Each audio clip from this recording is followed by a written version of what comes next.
पंचायत बारंडारे बितुछि जीवन। इंदिरा आवास योजना कार्य केते मजबूत होईछि तार वास्तव चित्र आज सामना को आसीछि।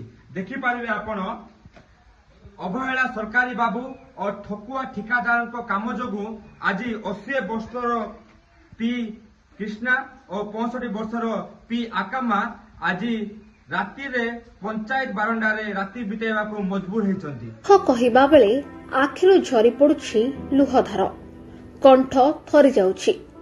जीवनर अपराह्न मुंड गुंजिबा पई केते जे संघर्ष करुछंती पी विष्णु, ताहा एही पंचायत बारंडा देखि आपण बुझी पारुथिबे।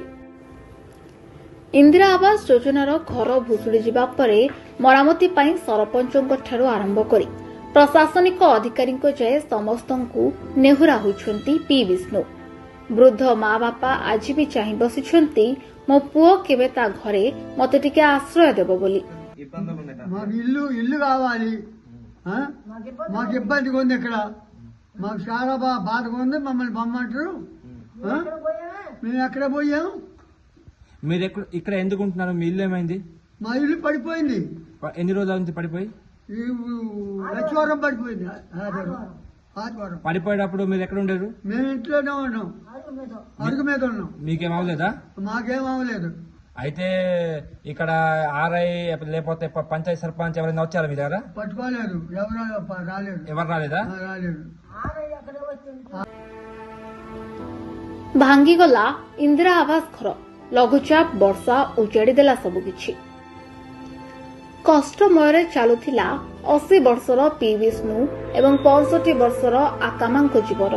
हेले सामान्य वर्षा भांगीदेला घर। अल्प के बर्ती जाइछंती दुई वृद्ध वृद्धा। एही दृश्य देखिबाकु मिलिछि मालकानगिरी जिला कालीमेला ब्लॉक मोटू ग्राम ठारे।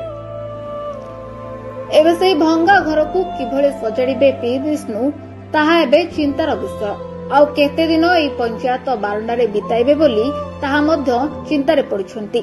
तांको सरकारक तरफरु आर्थिक सुविधा सह खंडिए पक्का घर जोगाई देबा पई गुहारि करिछंती। पी विष्णु नामक व्यक्ति किपर सहायता करेंगे? आम घर तर कांतटा भुसुड़ी आई जाचु, प्लस जाकि तदंत करूँ।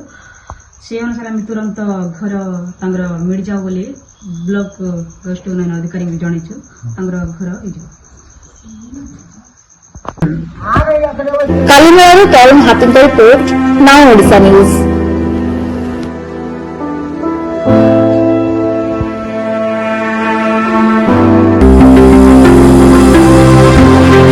अपडेट www.nowodisha.com को लॉगिन करंतु।